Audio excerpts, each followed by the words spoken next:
Sunny diagnostic laboratory అన్ని రకాల రక్త పరీక్షలు, రక్తం, మూత్రం, కఫం, ఎయిడ్స్, వీర్య పరీక్షలు చేయబడును. గల్ఫ్ మెడికల్ చేయబడును. ఆదివారం బజార్, భీమవరం 1. సెల్ 9440506516 9014644799. భీమవరంలో ఏబిఎన్ ఆంధ్రజ్యోతి రిపోర్టర్ భూపతిరాజు నరసింహవర్మ పుట్టినరోజు వేడుకలు భీమవరం జర్నలిస్టులు ఆధ్వర్యంలో ఘనంగా నిర్వహించారు. భీమవరంలో ఆంధ్రజ్యోతి ఛానల్కి వన్నె తెచ్చి ఏపీడబ్ల్యూసీ యూనియన్ను ముందుకు నడిపించిన రిపోర్టర్ వర్మకి భీమవరం జర్నలిస్టులు జన్మదిన శుభాకాంక్షలు తెలియజేశారు.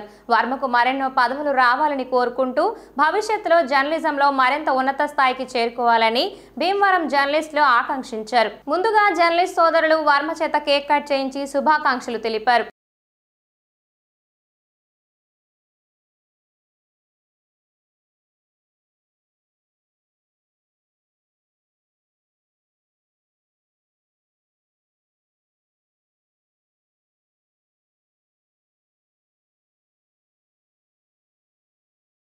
ఎన్నికైన భీమవరం బార్ అసోసియేషన్ సభ్యులు మంగళవారం ప్రమాణ స్వీకారం చేశారు. అసోసియేషన్ అధ్యక్షులుగా ఏలేటి న్యూటన్, కార్యదర్శి Adapa Prasanna Kumar, vice president V Venkatrao, joint secretary JS Narayana, కోశాధికారి CH Paralarao, R Narayana, K Bhagyalakshmi, Kandikatla Nagaraju, Guduri Venkateswararao, Maddala Harish Chandrudu, A Soujanya, B Sunil Kumar, M Sekhar Babu, Adabala శ్యామలలు ప్రమాణ స్వీకారం చేశారు. అధ్యక్షులు న్యూటన్ మాట్లాడుతూ అసోసియేషన్ అభివృద్ధికి కృషి చేస్తానని, ఇచ్చిన బాధ్యతలను చిత్తశుద్ధితో నిర్వహిస్తానని అన్నారు. అనంతరం ప్రమాణ స్వీకారం చేసిన వారిని న్యాయవాదులు సత్కరించారు.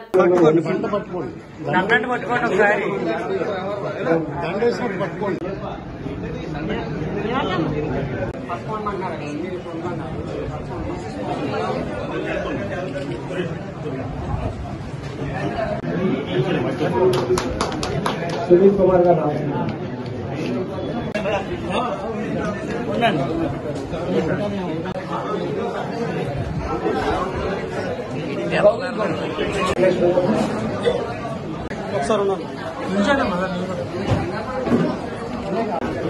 కాకుల్ని కొట్టి గద్దలకు పెట్టినట్టుంది కేంద్ర బడ్జెట్. బడా కార్పొరేటర్లకు, విదేశీ కార్పొరేటర్లకు ట్యాక్సుల రాయితీలిచ్చి వేల లక్షల కోట్లు దోచిపెట్టారని సిపిఎం జిల్లా కార్యదర్శి బి బలరాం విమర్శించారు. నిత్యావసర వస్తువులు అదుపునకు చర్యలు లేవన్నారు. పెట్రోల్, డీజిల్ ధరలు తగ్గింపు లేదన్నారు. ఎరువులు, పురుగుల మందుల ధరల పెంపు అన్యాయమన్నారు. గిట్టుబాటు ధరలు స్థిరీకరణ నిధి, రైతు ఆత్మహత్యలు నివారించే చర్యలు లేవన్నారు. రైతు రుణ భారం తొలగింపు, రుణమాఫీ లేదన్నారు. గ్రామీణ ఉపాధి పథకం, ఐసిడిఎస్, విద్య, వైద్య రంగాలకు నిధుల పెంపు లేదని బలరాం ఆవేదన వ్యక్తం చేశారు. నిరుద్యోగ సమస్య అదుపునకు ఉపాధి కల్పన చర్యలు, మూతపడిన పరిశ్రమలు తెరవడానికి చర్యలు లేవన్నారు. విశాఖ ఉక్కు అమ్మకం ఆపుతామని ప్రకటించలేదన్నారు. పోలవరానికి ఎన్ని నిధులు ఎప్పుడు పూర్తి చేస్తారో చెప్పలేదన్నారు. ఉద్యోగులకి ఉపశమనం లేదన్నారు. ఆంధ్రకు ప్రత్యేక హోదా, railway zone, Kadapa steel plant విభజన హామీల అమలు ప్రస్తావన లేకపోవడం దారుణమన్నారు. కార్పొరేట్లకి, పెట్టుబడిదారులకి, విదేశీ కార్పొరేట్లకి పన్నుల మీద రాయితీలు ఇచ్చారు, బడ్జెట్లో రాయితీలు ఇచ్చారు, ట్యాక్సుల్లో రాయితీలు ఇచ్చారు. ఇదే సందర్భంలో ప్రజలకు ఏమాత్రం కూడా ఉపశమనం కలిగించేటువంటి చర్యల్ని ఈ బడ్జెట్లో తీసుకోలేదు. రైతాంగానికి చెందిన పంటలకి గిట్టుబాటు ధరలు పెంచుతామని ఏమీ చెప్పలేదు. ధరల స్థిరీకరణ నిధిని ఏమీ కూడా ఏర్పాటు చేయలేదు. ఎరువుల ధరలు, పురుగు మందులు ధరలు పెరిగేలాగా రసాయనాల మీద ఛార్జీల్ని పెంచారు. రుణభారంలో కూరుకుపోయినటువంటి రైతులకి ఏమాత్రం కూడా రుణ ఉపశమన చర్యలు ఈ బడ్జెట్లో చేపట్టలేదు. ఇది చాలా అన్యాయం. వ్యవసాయ కార్మికులకి కాస్త కూస్త ఉపయోగపడుతున్నటువంటి గ్రామీణ ఉపాధి హామీ పథకానికి ఈ బడ్జెట్లో నిధులు పెంచలేదు. గతంలో విధించినటువంటి కోతల్నే కొనసాగించారు. వ్యవసాయ కార్మికులకి ప్రత్యేకంగా సమగ్ర చట్టం కానీ, ప్రత్యేక రాయితీలు కానీ ఏమీ ప్రకటించలేదు. కోట్లాది మంది వ్యవసాయ కార్మికులకి ఇది నిరాశ కల్పించింది. వ్యవసాయంలో ప్రధానమైన పాత్ర పోషిస్తున్నటువంటి కౌలు రైతుల గురించి, కోట్ల మంది, లక్షల మంది కౌలు రైతుల గురించి ఈ బడ్జెట్ ఏమాత్రం కూడా పట్టించుకోలేదు.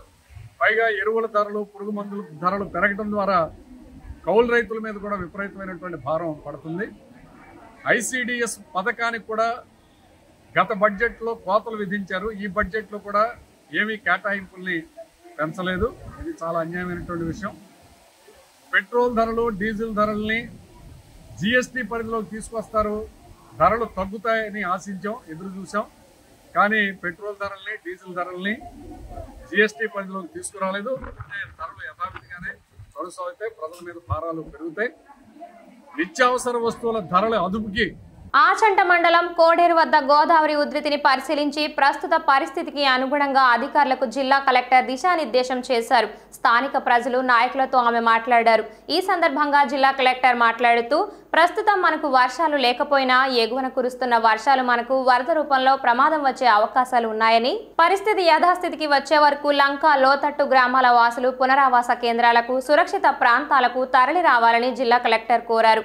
పునరావాస కేంద్రానికి వచ్చిన ఏ ఒక్కరూ ఇబ్బందులు కలగకుండా వారికి వసతి ఏర్పాటుతో పాటు అల్పాహారం, టీ, భోజన సౌకర్యం, వైద్య సదుపాయం అందించే విధంగా చర్యలు తీసుకుంటున్నామన్నారు. ప్రజలు అప్రమత్తంగా ఉండాలని, పుకార్లు, వదంతులను నమ్మవద్దని, అధికారులు సూచనలు, సలహాలు పాటించాలని జిల్లా కలెక్టర్ విజ్ఞప్తి చేశారు. జిల్లా కలెక్టర్ వెంట ఫ్లడ్ ప్రత్యేక అధికారి బి పిచ్చయ్య, తహసీల్దార్ IP Shetty, MPDO P Narasimhaprasad, మండలంలోని వివిధ శాఖల అధికారులు, వైద్యాధికారులు, వివిధ శాఖల సిబ్బంది, స్థానిక నాయకులు పాల్గొన్నారు. సిచ్యువేషన్ ఎట్లా ఉంది అనేది చూడటానికి వచ్చాము. అయితే పైనుంచి వాటర్ అది ఇప్పుడు సెకండ్ వార్నింగ్లో ఉంది. వాటర్ కొంచెం హెవీగానే ఉంది ప్రస్తుతానికి యాజ్ ఆఫ్ నౌ. ఇక్కడ అయోధ్య లంక అనే ఒక విలేజ్ ఉంది, అక్కడికి కంప్లీట్గా కనెక్టివిటీ కట్ అయింది. అక్కడ పరిస్థితులు ఎలా ఉన్నాయి, మెడికల్ అండ్ హెల్త్ ఎట్లా ఉంది, శానిటేషన్ ఎట్లా ఉంది, యానిమల్కి, క్యాటిల్కి పౌడర్ ఉందా లేదా, ఇలాంటి విషయాలన్నీ కూడా రివ్యూ చేయడానికి రావడం జరిగింది. అయితే కొంతవరకు ఏంటంటే రేపటి వరకు కూడా కొంత ఫ్లడ్ తగ్గే అవకాశం ఉంది కాబట్టి అది చూస్తున్నామండి. మనమైతే ఇక్కడ ఆల్ ఫీల్డ్ లెవెల్ ఫంక్షనరీస్ అందరూ, revenue, police, fire department, health, everyone is very active and we are watching the situation.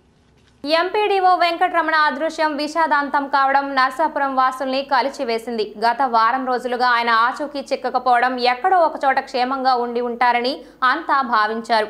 అయితే ఆయన మృతదేహం ఏలూరు పంట కాలువలో దొరకడంతో ఒక్కసారిగా షాక్ అయ్యారు. నర్సాపురం మండల పరిషత్ కార్యాలయంలో తీవ్ర విషాదం నెలకొంది.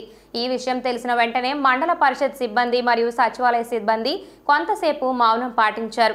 వెంకటరమణ నర్సాపురంలో పనిచేసింది కేవలం 5 నెలలు మాత్రమే. అయినప్పటికీ ఆయన వివాదరహితుడిగా పేరు తెచ్చుకున్నారు. ఉద్యోగుల్ని, స్థానిక ప్రజా ప్రతినిధుల్ని కలుపుకుని తక్కువ కాలంలో మంచి పేరు సంపాదించుకున్నారు.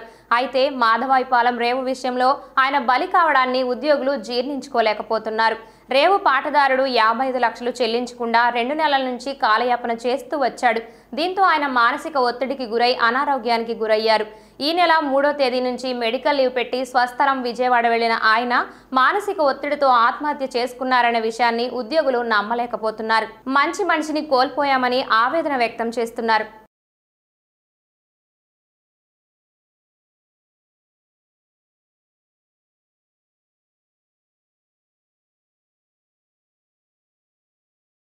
పశ్చిమ గోదావరి జిల్లా నరసాపురం వద్ద వశిష్ట గోదావరి ఉగ్రరూపంగా ప్రవహిస్తోంది. ఎగువ నుంచి దాదాపు 14 లక్షల క్యూసెక్ల వరద నీటిని సముద్రంలోకి విడిచిపెట్టడంతో నరసాపురంలోని రేవుల్లో నీటి మట్టాలు గణనీయంగా పెరుగుతున్నాయి.